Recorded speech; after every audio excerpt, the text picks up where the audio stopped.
இந்த செடி best choice for bonsai beginners. இது அரச மரம்னு உங்களுக்கு தெரியும். ஆனால் இது பிலிப்பைன்ஸ், தாய்லாந்து, சைனா வரை பரவி இருக்குன்னு உங்களுக்கு சொன்னால் நம்ப முடியுதா? நம்ம ஊரில் கோயிலில் பார்த்துருப்போம். ஆனால் எப்படி பிலிப்பைன்ஸில் உள்ள கோயில்லையும் காவி துணி சுற்றி இதை புனிதமாக பார்க்குறாங்க? இது எத்தனை வருஷம் வாழும்? எந்த டெம்பரேச்சரில் வளரும்? இன்டோரா, அவுட்டோரா? சூட்டபிள் சாயில் என்ன? இதோட ஹெல்த் பெனிஃபிட்ஸ் எல்லாத்தையும் நம்ம பார்க்கலாம். இந்த வீடியோவில் இந்த ஜாடியில் நான் இங்கே வச்சு செட் பண்ண போகிறேன். இதுக்கு தேவைப்படுற பொருள் என்னென்னு பார்த்தீங்கன்னா, ஜாடி, எர்த்வாம் கம்போஸ்ட் இதில் வச்சுருக்கேன், கோகோனட் பீட் இதில் வச்சுருக்கேன், கொஞ்சம் டூல்ஸ் வச்சுருக்கேன், கார்டனிங் டூல்ஸு. இதை அன்ராப் பண்ணி எப்படி பாட் பண்ணுறதுன்றதை பார்க்கலாம். இப்போது நம்ம இதை பாட் பண்ணலாம். இதுக்கு 50% கோகோனட் பீட்டும் ஒரு 50% எர்த்வாம் கம்போஸ்ட்டும் தேவைப்படும். ஓகேங்களா? அப்படியே இந்த மண் நிரப்புறப்ப என்னென்ன பண்ணலாம், இதில் இதை பற்றி ஏதாச்சும் டீட்டெயில்ஸு என்னால் ஃபில் பண்ண முடிஞ்சால் ஃபில் பண்ணுறேன். இதோட இங்கிலீஷ் நேம் வந்து சேக்ரெட் ஃபிக், சயின்டிஃபிக் நேம் வந்து ஃபைக்கஸ் ரிலிஜியோசா. இதுக்கு பீப்பிள் ட்ரீ, போதி ட்ரீ, அஸ்வத்தம் ட்ரீ அப்படின்லாம் சொல்கிறாங்க, அஸ்வத்தா ட்ரீ அப்படின்லாம் சொல்கிறாங்க. இந்த அஸ்வத்தா ட்ரீ, அஸ்வத்தான்ற டேர்ம் வந்து என்னன்னு பார்த்தீங்கன்னா சான்ஸ்கிரிட் வேர்டு. ஓகேங்களா? அது வந்து சான்ஸ்கிரிட் வேர்டு. இப்போது இதுக்கு நேட்டிவாக எங்கெங்க இருக்குது? இந்தியாவில் இருக்குது, இண்டோ சைனாவில் இருக்குது, ஏஷியா. இது ஒரு மல்பெரி ஃபேமிலியில் சேர்ந்தது. இது வந்து என்னன்னு பார்த்தீங்கன்னா 4 மேஜர் ரிலிஜியனுக்கு இது வந்து ஒரு மெயினான விஷயமா இருக்குது. என்னென்னா Hinduism, Buddhism, Sikhism and Jainism. இதில் மெயினாக ஹிந்துஸ் அண்ட் ஜெயினிசம் வந்து இது வந்து ரொம்ப புனிதமாக நினைக்கிறாங்க. இந்த மாதிரி மதத்து கீழே தான் உட்காந்து மெடிடேட்டே பண்ணுறாங்க. இன்னும் சொல்ல போனால் நம்ம புத்தர் இருக்கார் இல்லையா, நம்ம புத்தர் இது கீழே வந்து மெடிடேட் பண்ணி தான் முக்தி அடைஞ்சாருன்னே சொல்கிறாங்க. இப்போ இந்த அரச முறை இருக்கு இல்லையா, இந்த அரச முறை எந்த அளவுக்கு நம்மளுக்கு இம்பார்ட்டன்ட்னா, நம்ம ஊரில் இம்பார்ட்டன்ட்னா, இந்த அரச மரம் தான் நம்மளோட பத்மபூஷன் இருக்கிறதுலே ஒரு ஹையான அவார்டு இருக்குது பார்த்தீங்களா, அந்த அவார்டுக்கு வந்து இந்த லீஃபோட ஷேப்பில் தான் கொடுத்துருப்பாங்க. தெரியுமா? இன்னும் அப்புறம் பீகார், ஹரியானா மாதிரி ஊருக்கு இதுதான் ஸ்டேட் ட்ரீ. இப்போ நான் இதில் என்ன பண்ணியிருக்கேன்னா எர்த்வாம் கம்போஸ்ட் கொஞ்சம் ஆட் பண்ணி மிக்ஸ் பண்ணி அப்படியே இதை கொஞ்சம் வட்டப்படுத்துகிறேன். இது லீஃபோட ஷேப் வந்து ஒரு ஹார்ட் ஷேப்பில் இருக்குது பாருங்களேன். இது ஒரு லீஃப் வந்து ஹார்ட் ஷேப்பில் இருக்கும். இதோட ஹைட்டு பார்த்தீங்கன்னா 30 மீட்டர் வளரும், அதாவது 98 அடி வளருது. அதாவது 10 மாடி கட்டடம் ஹைட் அளவுக்கு வளரும் போல இருக்கு. இதோட ட்ரங்க் வந்து, அதாவது ஸ்டெம், இந்த ஸ்டெம் பார்ட் இருக்கு இல்லையா, இந்த ஸ்டெம் பார்ட் வந்து 3 மீட்டர் அகலம், அதாவது 10 அடி அகலத்துக்கு வரைக்கும் இது வருது. இதோட லைஃப் ஸ்பேன் பார்த்தீங்கன்னா 900 to 1500 வருஷம் வரைக்கும் இருக்குன்னு சொல்கிறாங்க.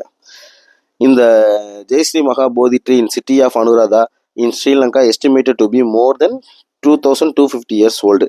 அதாவது என்னன்னா, புத்தர் வந்து மெடிடேட் பண்ணிட்டு இருந்தார்ல ஒரு மதத்தில், இது அரச மரம்னு சொல்லியிருந்தேன் இல்லையா, இது வந்து ஸ்ரீலங்காவில் அதோட பிரான்ச் எடுத்துகிட்டு போய் வளர்க்குறாங்கன்னு சொல்கிறாங்க. அதோட வயசுலாம் வந்து 2000 வருஷத்துக்கு மேலே இருக்குன்னு சொல்கிறாங்க, 2250 வருஷம் அப்படின்றாங்க. இது எதோட ஸ்டேட் ட்ரீனா, ஒடிசா, பீகார், ஹரியானா மாதிரி இடங்களுக்கு இது வந்து ஸ்டேட்டோட ட்ரீயாகவே இருக்குது. இப்போது மெயினாக நம்ம என்ன பண்ணலாம்னா, இதை அன்ராப் பண்ண ஆரம்பிக்கலாம். நம்ம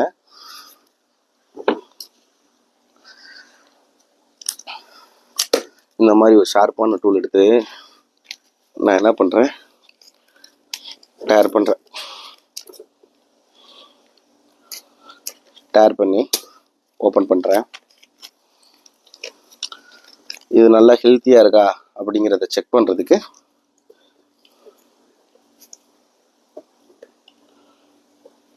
ஓகே, இதோட ரூட்ஸு நல்லா தான் இருக்குது. நம்ம இதுக்கு மேலே இதை நோண்ட வேண்டாம். இதோ இங்கே இப்படி வச்சுட்டு சுற்றி நம்ம கோகோனட் பீட் ஆட் பண்ணோன்னா பாட்டிங் ப்ராசஸ் முடிஞ்சு. இது எங்கெங்கே டிஸ்ட்ரிபியூட் ஆகிருக்குன்னு தெரியுமாங்க உங்களுக்குல? Bangladesh, Bhutan, Nepal, India, Assam, eastern Himalayas, Nicobar island, Thailand, Myanmar, peninsular, இப்படி இந்த மாதிரி எல்லா இடத்துலையும் இருக்குது. ஆப்கானிஸ்தானில் கூட இருக்குன்னா பார்த்துக்கோங்க. இது வந்து சூட்டபிள் க்ரோயிங் வந்து எப்படின்னா, எந்த மாதிரி இடத்துல இது நல்லா வளரும் அப்படின்னு பார்த்துக்கிட்டிங்கன்னா, அதாவது இந்த மாதிரி சமத்தரையிலே நல்லா வளரும். ஒரு மலை உச்சி, ஒரு 5000 அடி உச்சியில, மலை உச்சியில கொண்டு போய் வச்சாலுமே இது ஜம்முன்னு வளருது. டெம்பரேச்சர் எந்த அளவுக்கு தாங்குதுன்னா 35 டிகிரி வரைக்கும் நல்லா தாங்குது. அதுக்கு மேல டெம்பரேச்சர் வந்துச்சுன்னா இதோட ஹைட் வந்து பாதிக்கும்னு சொல்றாங்க. ஆனா சாகாது, நல்லா வரும்.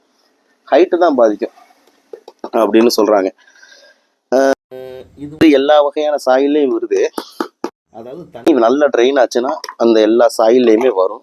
சின்ன பிளான்ட் இருக்கிற பட்சத்தில் நிறைய நியூட்ரிஷன் இதுக்கு தேவைப்படும் வளர்றதுக்கு. அப்படி மட்டும் வந்துச்சு பயங்கரமா வந்துடும். பாறை இடுக்குல வரும்.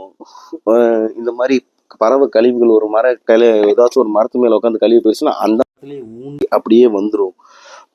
இதுக்கு மட்டும் நல்ல ஒரு டெம்பரேச்சரும் கரெக்டான சாயில் மட்டும் இருந்துச்சுன்னா இந்த மரம் பரவுறதை நம்மளால கட்டுப்படுத்தவே முடியாது. இது ஒரு முக்கியமான ஒரு என்ன சொல்றது, ஒரு எதிரியா மாறிடுவான். அந்த அளவுக்கு வந்து இவன் வந்து ரொம்ப வீரியமா வளரக்கூடிய டைப்புங்க. அது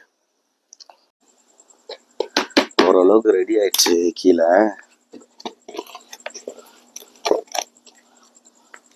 அப்படியே அள்ளி போடுறேன்.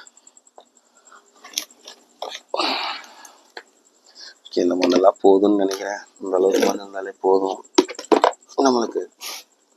ஏன் போதும்னு நினைக்கிறேன்னா,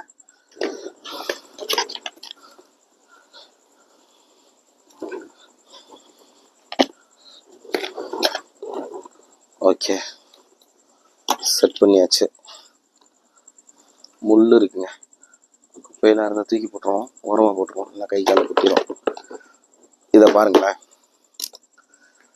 இது வந்து இப்படி ஒரு பிரான்ச், இப்படி ஒரு பிரான்ச்சா ரெண்டா பிரிஞ்சு வரப்போகுது. ஆஹா, ரொம்ப பிரிச்சிட்டேன்ப்பா. ஐயோ, விழுந்துடாத விழுந்துடாத விழுந்துடாத. முடிஞ்சு, பிரிச்சுட்டேன். சரி, ஓகே. பேட், ரொம்ப பேடாக ஃபீல் பண்ணுறேன். இதுக்கு ஒரு வழி வச்சுருக்கேன். இதையும் நான் மிஸ் பண்ண மாட்டேன். இதை நான் வளர்றதுக்கு என்கிட்ட ஒரு வழி இருக்குது. நான் வளர வைக்கிறேன். வச்சு கலர் வச்சு காட்டுறேன் பாருங்கள். சரி, ஓகே. இது அப்படியே நம்மளுக்கு மேலே வளரப்போகுது, பார்க்கலாம். இதில் நான் தண்ணி மட்டும் ஊற்றிட்டேன்னா ப்ராசஸ் முடிஞ்சு. இந்த பிஞ்சத்தை நான் என்ன பண்ண போகிறேன்னா, இந்த மாதிரி லைட்டாக எடுத்துகிட்டு இதை உள்ள சொருக போகிறேன். ஓகே, நல்லா இது பண்ணிட்டு ஒரு ஓரமாக, இதுலேயே ஒரு ஓரமாக இந்த மாதிரி எடுத்து, இந்த மாதிரி எடுத்துருக்கேன், எடுத்து உள்ள வைக்க போகிறேன். வச்சு மூட போகிறேன். ஏன் இந்த மாதிரி நம்ம வந்து இந்த கற்றாழையை யூஸ் பண்ணுறோன்னா, ஆலிவேராவை யூஸ் பண்ணுறோன்னா, வேகமாக கெட்டு போக வைக்காது. ரொம்ப நாள் கெட்டு போனதுனால ஆட்டோமேட்டிக்காக செடி வளர்கிறதுக்கு ரொம்ப சான்சஸ் இருக்குது.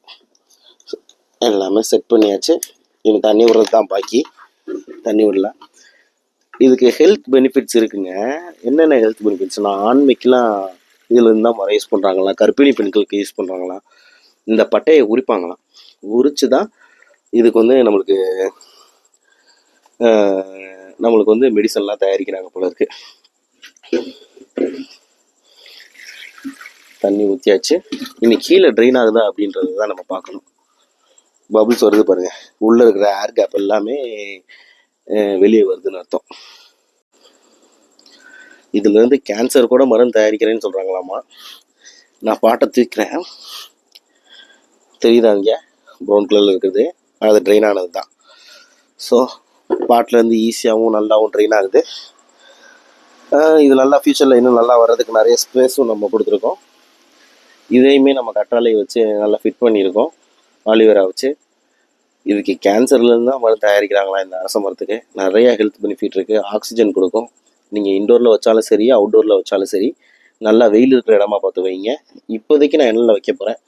பட் இதுக்கு சன்லைட் இருந்தால் நல்லா ஜம்முன்னு வளரும். இதே மாதிரி அடுத்த ஒரு வீடியோவில் உங்களை நான் பார்க்குறேன்.